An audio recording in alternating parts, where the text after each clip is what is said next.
a global market sell-off. It was ugly, and it is setting up major jitters for the opening bell on Wall Street just minutes away. And this all has to do with tariffs. New, big, and sometimes conflicting threats from President Trump and his advisors. As we said, this sent the Asian markets down. You can see 4% in Japan. That's a lot. U.S. stock futures have been down this morning. You can take a look right there with the NASDAQ down more than a point, the S&P down nearly a point. And this comes after a huge 700-point drop on Friday. So the president has said this new 25% hike on all cars and car parts imported into the United States will take effect starting Wednesday. He also said he, quote, couldn't care less if foreign car prices go up. We're going to get to the White House. CNN's Kevin Liptak in there, and that's not all that he and his advisors are saying on tariffs. And I got to say, sometimes, Kevin, the messages conflict with each other. A lot of the times the message is conflicting, including President Trump with President Trump. You know, he has been promising these reciprocal tariffs for 6 weeks, but 2 days before they're set to go into effect, it is very unclear what exactly the president will be doing. And behind the scenes, there is this intensive work underway, really aides scrambling to try and finalize the details of what the president calls Liberation Day, these reciprocal tariffs. Just last night on Air Force One, you heard a couple of different things coming out of President Trump. He said that these tariff rates would potentially be more generous than what many people have been expecting, but he also saying that this would apply essentially to every partner of the U.S.'s when it comes to trade. Listen to what the president said. How many countries will be in that initial tranche? You'd start with all countries, so let's see what happens. There are many countries. I haven't heard a rumor about 15 countries, 10 or 15. So you're starting with all countries? Essentially, all of the countries that we're talking about. I wouldn't be talking about all countries. It's not a cutoff. So what the debate appears to be right now is whether to apply individualized tariff rates on the U.S. trading partners, essentially dollar for dollar tariffs. That's something that the president has promised. Or does the president apply a universal rate, perhaps as much as 20% on all countries that the U.S. does business with? That's something that the president promised on the campaign trail. What he is planning to do isn't explicitly clear, and that uncertainty is part of what is lending so many jitters to the financial markets this morning. One thing that these tariffs will do in the eyes of the president's advisors is raise a lot of revenue. We heard Peter Navarro over the weekend say it could be as much as $6 trillion over the course of the decade. That could be used potentially to offset the tax cuts that the president wants to sign. And so at the end of the day, what economists say is that Americans will pay the costs of these tariffs no matter what form exactly they take, John. Kevin, you did a great job explaining that, and I like how you put it. Sometimes it has been Trump versus Trump on tariffs, how he says they will go into effect. Thank you so much, Kevin.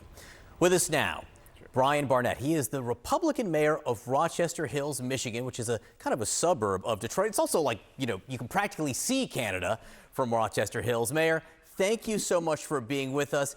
It's hard to know exactly what tariffs are going to go into place on April 2nd, as the president promised. But let's say it is 25% on all cars and car parts. What would the impact be on you in Rochester Hills? Well, first, thanks for having me. It would be really a perfect storm. In Southeast Michigan, our biggest trading partners are Canada and Mexico, and our biggest industry is the mobility industry. So much of what we do in Southeast Michigan is tied to that industry, and every vehicle has parts made in Canada and Mexico. So it would be devastating. And, part of it, as you just shared, is the uncertainty. There's so much uncertainty as we enter this week where so much is supposed to happen. I think industries are really paralyzed to try to understand how to move forward. How can you plan for this? I mean, what are you planning for? Well, I've been talking to a lot of my businesses, my business community, to try to find out what they're doing. And I mean, the scenario is pretty simple. At least what most people think is, higher tariffs lead to higher cost leads to lower demand leads to lower production. And ultimately, that's where it becomes a mayor's issue. Lower production and lower demand means job loss. And that really is a significant issue. We've gone through really challenging times in Southeast Michigan before. And I'm not sure, these are just negotiation tactics. I hope the president and his team are able to move quickly. I was pleased that he had a very positive meeting with the prime minister at the end of last week. But the uncertainty, as you see the markets reacting to it, it's daunting. It's impossible to prepare. You think this could lead to job losses in Rochester Hills? I think it could very quickly. I think most of the folks I'm talking to say, they can survive this kind of back and forth for about maybe 30 days.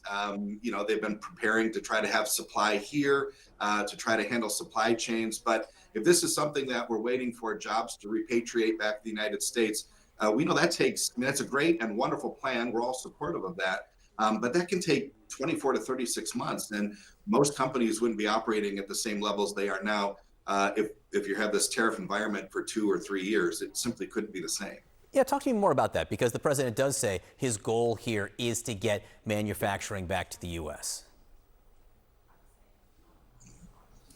Yeah, I think that's certainly. We're the manufacturing capital of our country, and it's our bread and butter. We would love to see that, but maybe these negotiations and tariffs can talk about some sort of graduated approach that people have 6 months or 12 months or 18 months to show progress to do that. But to hit tariffs right out of the gate, again, you see the markets reacting, the volatility, the uncertainty.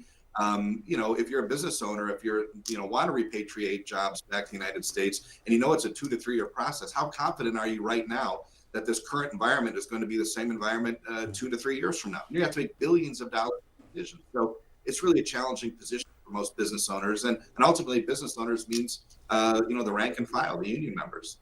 One of the things the president said over the weekend was that he couldn't care less if foreign car prices went up. What do you think of that, and how would that affect you? Well, the definition of foreign cars is pretty unique. Almost every American vehicle has parts that are assembled in Mexico, produced in Canada. They say a vehicle goes across the border, at least here in Michigan, 6 to 8 times before it's actually produced. And those are the traditional sort of Detroit Big Three that we would consider American-made cars. So I understand the president's comments, but when you get down into what percentage of parts in an American-made car are built and produced and manufactured either in Canada or Mexico, it's a really high number, which means those tariffs are going to impact the kind of Big Three autos, the Big Three Detroit manufacturers that we all think are local. What are you hearing from voters on this? I know you're very busy doing your job, governing and governance, but what are voters saying about this, and could this have a political impact? Well, obviously everything could have a political impact. I know that President Trump cares a lot about Michigan. He was here a lot in advance of the election. It's a state that supported him. I know he cares about the auto industry. And I think people are just nervous because there's so much uncertainty. Again, just looking at your reporting, every 24 hours, the countries, the amounts, the days it starts and stops, just start and stop, for end users. And that makes it so difficult. It makes it difficult for capital. It makes it difficult for long-term planning. It makes it difficult for local officials to try to understand how we can support. My job right now is to just keep sharing the stories of my community, of Rochester Hills, and how I think it will impact our community, and hope that the president will take that into account as we make decisions. Mayor Bryan Barnett, you're going to have an interesting week. I do appreciate you taking a second to talk to us this morning. Good luck.